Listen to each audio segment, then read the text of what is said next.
So by the way, this is super impressive, right? Like 38 freaking hours people spend swiping and chatting before they actually go on a date. It's mind-blowing. That's one whole working week, right? White background, etc., except this one. Why? I'm wondering. Human disposability. That's a very emotionally charged expression. I like it.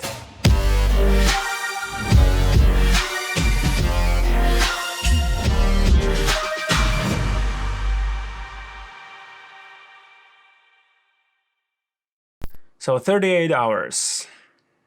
Average time users spend on Tinder before going on a date. Okay. Endless swiping, endless chatting. The problem is that dating apps are optimized for time in app. So I'm trying to figure out now whose perspective are you explaining this from? Your point of view, or from Tinder's point of view, or from Tinder's user point of view? Because if you start confusing those, it's gonna be a mess. Just swiping. Users quickly judge a profile based on its pictures.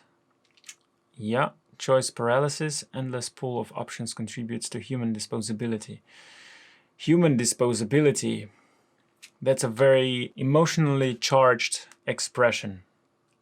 I like it. Human disposability. Cool. And causes users to wait for a better deal instead of, oh, okay, nice. This is also a really nice one. Better deal. No one wants to be treated as a lesser deal, right? Don't even reply. What I'm doing now is I'm trying to highlight the key words or the key pieces of the problem that you are trying to address, and then I'll see if the hierarchy that you set out is the best one that you could use, or is there something that we could reshuffle, rearrange? Is there any cause and effect kind of thing that we could make it more into a story and not just this and that? So you are trying to do it quite well. I'm just trying to challenge it, right? Average time users spend on Tinder before going. So I'm also wondering, could you make this more emotional? Because I'm wondering, what if they're okay with it? Right? Because they're just slaying boredom. Perhaps they don't even want to go on a date. They just want to have some fun and just kill some time. Also, what's in my mind is, I went quickly through your slides before, and I know what's coming. And this is the second slide that where you are also explaining the problems. So just to give you a heads up, this is going to become really messy before it becomes clearer. So I'm just going to be throwing my brain farts out, and you will see my thought process, how I analyze a slide. So far, I think this is probably the main thing that you should highlight, and you are highlighting it. I would try to rephrase it in such a way that this would actually feel like a pain. So what I'm missing here, as I said, is a part where you say that users don't actually want that. But they don't want that.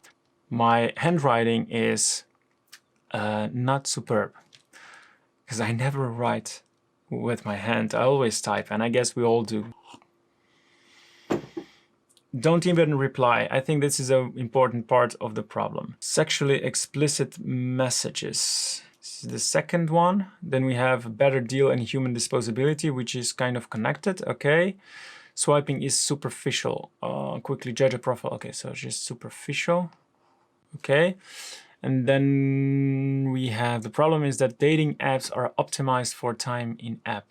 Here I would somehow connect wasted time in app. So that's connected to this thing. So by the way, this is super impressive, right? Like 38 freaking hours people spend swiping. Oh, so this is an important part of the problem, of course. Swiping and chatting before they actually go on a date. It's mind-blowing. That's one whole working week, right?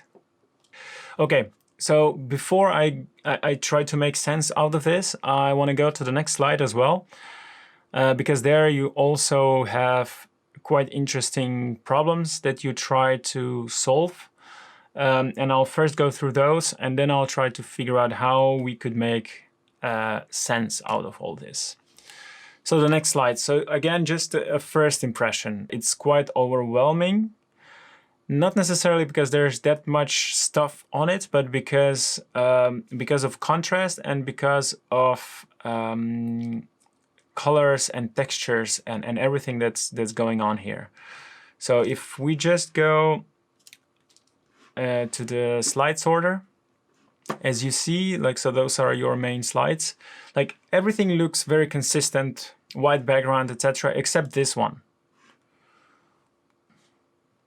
Why? I'm wondering. So this has an impact on mental health and user experience. So because you're mentioning mental health, I assume that you wanted to make it a bit more blue, a bit more dark, to communicate that this is about serious issues now. And I get the thinking behind, but I'm not convinced that the execution is the best. So this is becoming a mental health issue now, and the user experience. And a user experience problem now. Okay, and then we have depression, lower self-esteem, and we are talking about addiction. So first of all, before I forget, in the title you are mentioning mental health on one hand, and you are mentioning user experience on the other. And I think those two are just worlds apart, because mental health is something very serious, very fundamental, while user experience feels like, yeah, that's a nice to have, right? I'd much rather be sane than have great user experience. So what I'm trying to say is, by including user experience, especially by including it in the same sentence, you are diluting your main key message, which is supposed to be about mental health. And also by explaining those three subcategories that are related to mental health, I'm assuming that this slide is all about mental health. So the user experience really doesn't feel like it fits here. So before I go and read the details, I'll go with this one, and most other users just have a bad experience.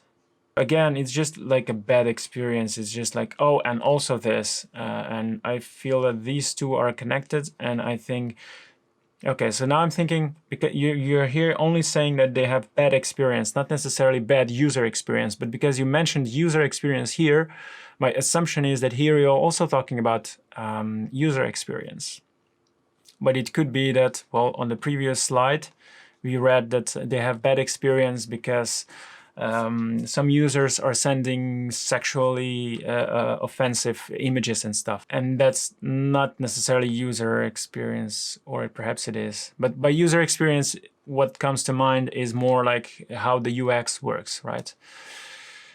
In any case, I would definitely remove those two. You have some sources here, and I'm just checking. Okay, so this is educational institution, educational as well. So I'm just checking, okay, is this something that at least has a potential to be credible? Okay, 1 in 5 dating apps users report significantly higher depressive symptoms as a result of app use. Okay, this is where I left off. I don't know if you hear it, but that's my kid crying because he just woke up. So I'll be back in a minute or an hour or tomorrow. Time for key takeaways. We have 7 of those again. First one, when you're explaining the problem, make sure that you're not confusing the reader by explaining the problem from different points of view at the same time. So pick one, usually it's the customer, and explain the problem from customer's point of view all the way. Now, if you want to explain it from different angle again, then you need to make this super clear. Okay, now we are explaining a different point of view, and this is what the problem is for this different, perhaps it's a buyer and this is a user. If you start confusing those, it can very quickly become a mess and very difficult to understand. Second takeaway, make sure that you make the reader care about the problem that you're solving. And one of the ways to do so is, of course, to use emotionally charged expressions and images. So make sure that you don't overwhelm them just with data, just with facts. Number 3. One of the ways how you can simplify what you are trying to get across is to find hierarchy between different pieces of information. Because if you manage to communicate how these different pieces of information are related to each other, it's much easier to absorb this information. Number 4, less is more, which means that don't try to put more stuff in and expect that now people will understand it better. It usually works the other way around. By adding too much stuff, you are diluting the key message that you really want to take across. So again, make sure that you kill your darlings. Crafting a pitch or a presentation or a slide deck in this case is a creative process, and creative processes are messy.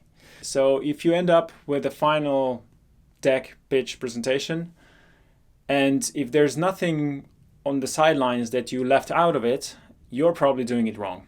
So usually you have way more information, way more images, way more sentences, way more everything that has been left out of your final creation than what you actually keep in it. Number 6, make sure that slides are consistent with each other in terms of look and feel.